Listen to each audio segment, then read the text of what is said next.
नमस्कार दोस्तों, आप सभी का स्वागत है मेरे YouTube channel Devesh online classes. दोस्तों, हमने कल पढ़ा था फ्यूचर इंडेफिनिट टेंस के बारे में, जिसमें हमने पहचान, हेल्पिंग वर्ब और वर्ब कर लिया था। उसमें हमने पहचान में पढ़ा था गा के गी, हेल्पिंग वर्ब में विल और शैल, वर्ब की फर्स्ट फॉर्म पढ़ लिया था और उसके हमने कुछ एग्जाम्पल भी देख लिए थे। आज जो हमारा टॉपिक है वो है फ्यूचर कंटिन्यूस टेंस। इसको देखो हम कंटिन्यू करते हैं। जो हमने कहा, हम पहले भी हम कंटिन्यूस पढ़ चुके हैं, उसी कंटिन्यूस के आधार पर यही रहेगा। उसकी ओनली केवल मात्र इसकी पहचान अलग हो गई और कुछ ज़्यादा नहीं है। हेल्पिंग वर्ब थोड़ी सी चेंज होगी और वो का वही चलेगा पार्ट। तो इसको कंटिन्यू करते हैं। आइए, सबसे पहले इसकी पहचान होगी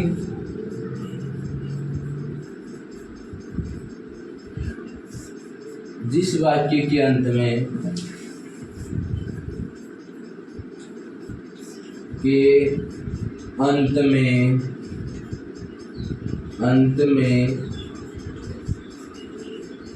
रहा होगा, रही होगी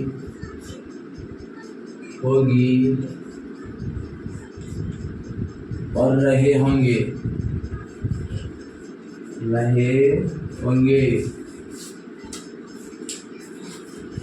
आदि शब्द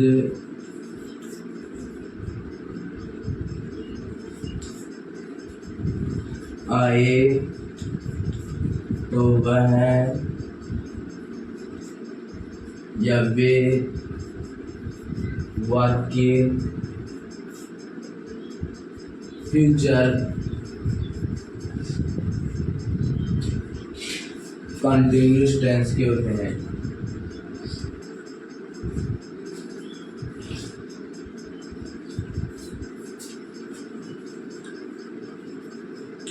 टेंस के होते हैं।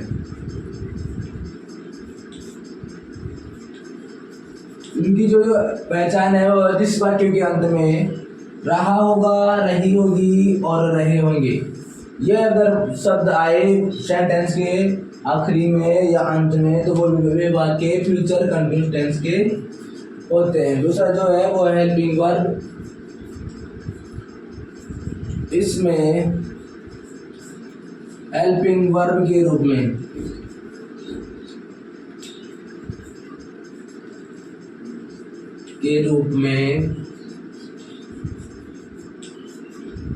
विल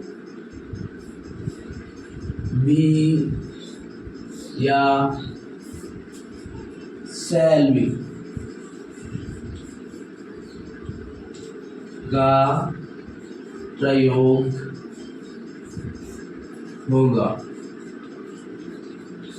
देखिए, इसमें हेल्पिंग वर्ब के रूप में विल बी और शैल बी का प्रयोग होगा। हमने कल पढ़ा था विल और शैल के बारे में। तो विल जो है शैल पढ़ा था हमने आई और बी के साथ में शैल का प्रयोग होगा। और शेष जो जितने भी करता है, चाहे वो फर्स्ट पर्सन हो चाहे थर्ड पर्सन हो, केवल और केवल आई और बी के साथ में हमने शैल पढ़ा था। तो यहाँ पर भी ठीक वही होगा, आई और बी के साथ में शैल बी, और बाकी जो ही सी इट देयर नेम्स है उनके साथ में विल बी का प्रयोग होगा। हमारा जो तीसरा है वो है मेन वर्ब।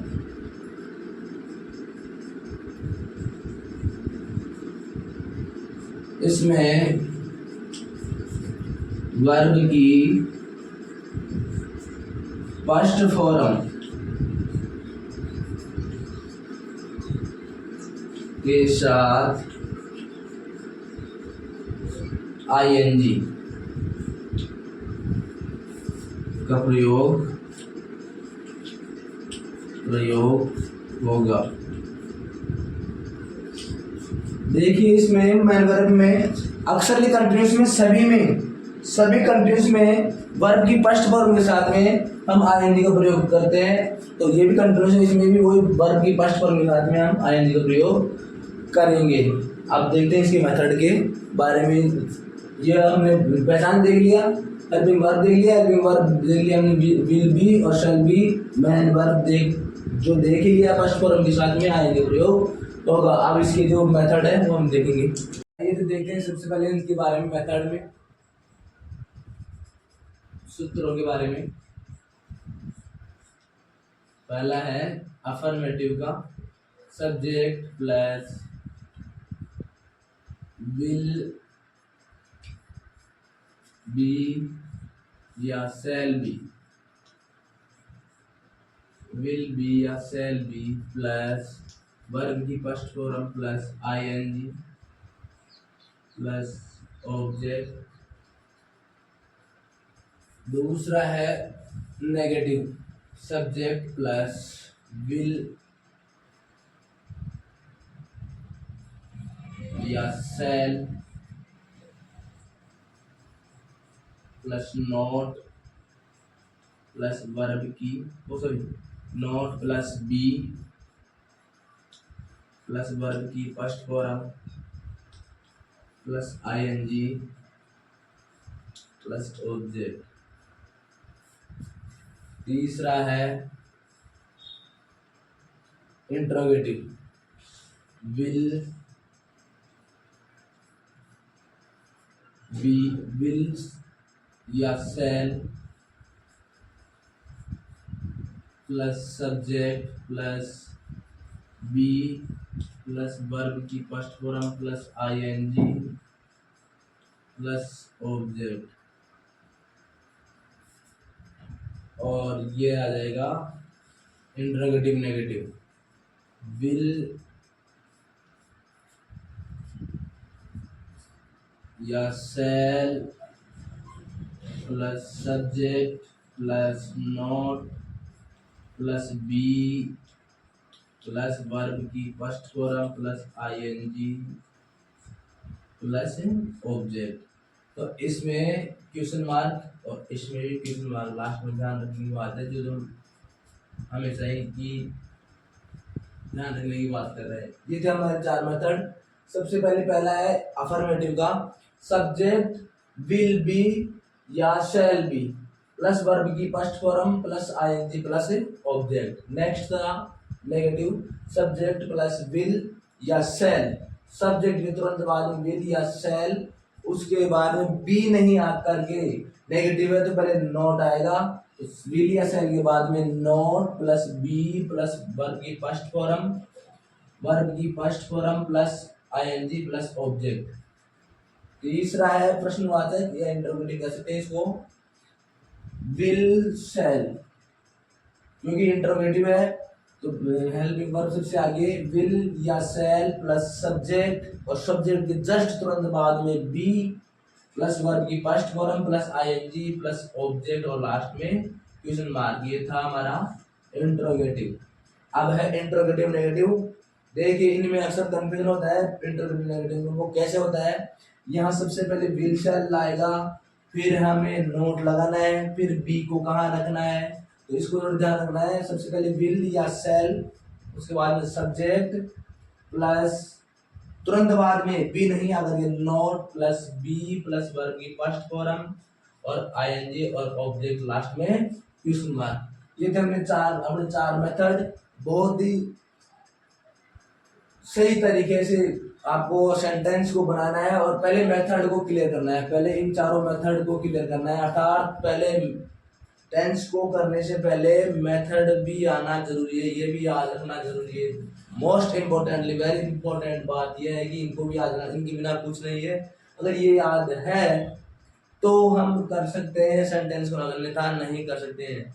तो ये थी चार मेथड और अब हम देखेंगे इनके एग्जांपल्स के बारे में। देखते हैं पहले जो सिंपल वाक्य कर लेते हैं। पहला वाक्य है वे फुटबॉल खेल रहे होंगे, वे फुटबॉल खेल रहे होंगे, पहचान होंगे हमारी, रहे होंगे ये पहचान है। अब इसी के आधार पर हम अपने जो भी मेथड है उसके आधार पर कर लेते हैं। सबसे पहले हमें सब्जेक्ट लेना है वे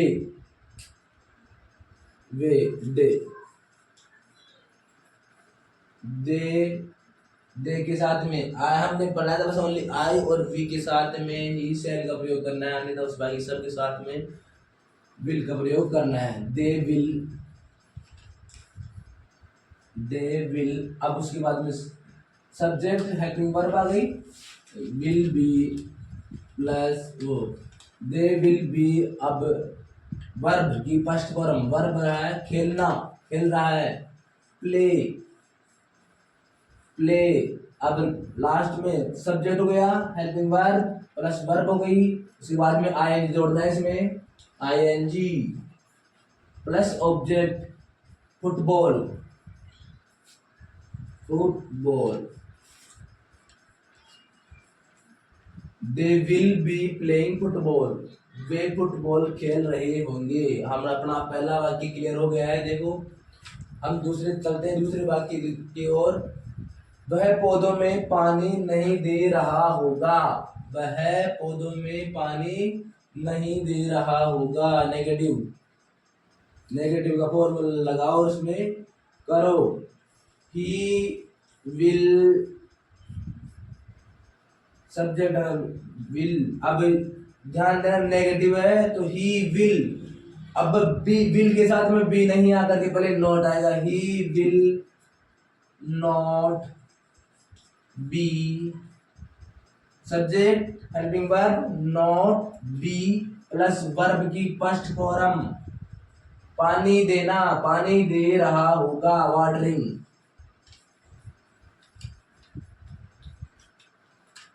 वाटरिंग, पानी दे रहा होगा किसमें, वह पौधों में।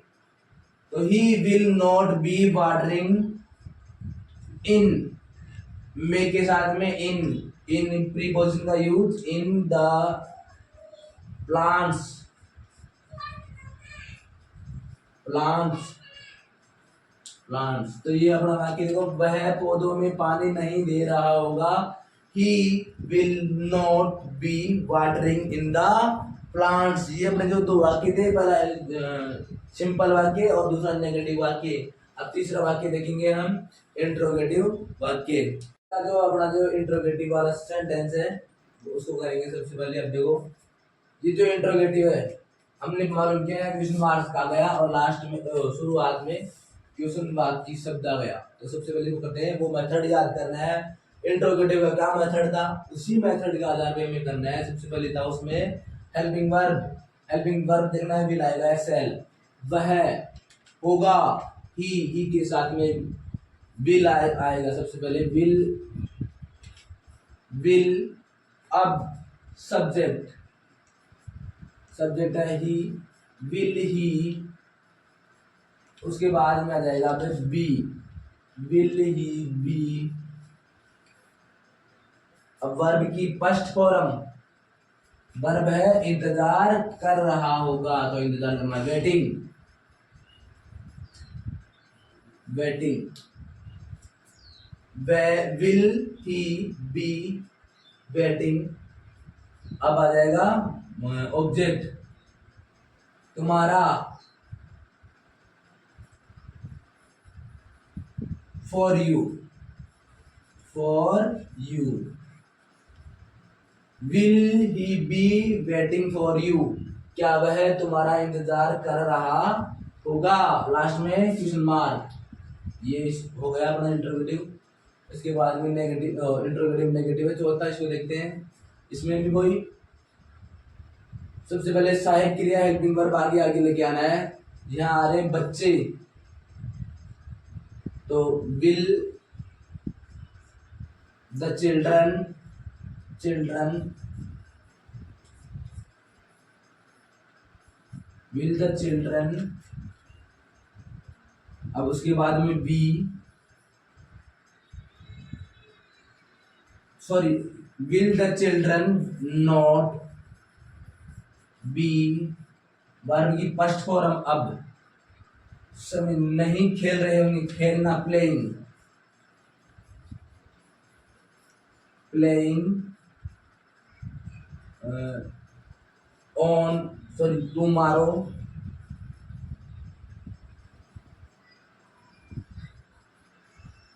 Tomorrow on this time, on this, sorry at आएगा यहाँ पे, एट टाइम के साथ में, एट दिस टाइम। ये हो गया अपना, क्या बच्चे कल इस समय नहीं खेल रहे होंगे। Will the children not be playing tomorrow at this time. तो हमने सबसे पहले सिंपल देख लिया, नेगेटिव देख लिया, अब इंट्रोगेटिव देख लिया और ये इंट्रोगेटिव लास्ट में इसमें क्वेश्चन मार्क भी मत भूलना मेरे जैसे। तो ये इंट्रोगेटिव नेगेटिव देख लिया हमने। आज के जो चारों प्रकार थे वाक्य के सेंटेंस हो गए वो चारों प्रकार हमने देख लिए हैं और अच्छे तरीके से इसको समझ भी लिया है और शायद आपको समझ में भी आ गया होगा। तो आज का जो हमारा टेंस था फ्यूचर का कंटिन्यूस टेंस वो हमने अच्छे तरीके से कर लिया है और आई होप हम आशा करते हैं या मैं आशा करता हूँ कि आपको मेरा जो कंटेंट है आज का जो कंटेंट है वो अच्छी तरीके से समझ में आ गया होगा। और यही गुजारिश है कि आप मन लगा करके जी लगा करके अच्छी मेहनत और ईमानदारी के साथ में अपनी पढ़ाई के साथ अपनी क्लास को ज्वाइन करते रहें। तो अब लेते हैं आपसे विदा और मिलते हैं नेक्स्ट क्लास में। तब तक के लिए नमस्कार।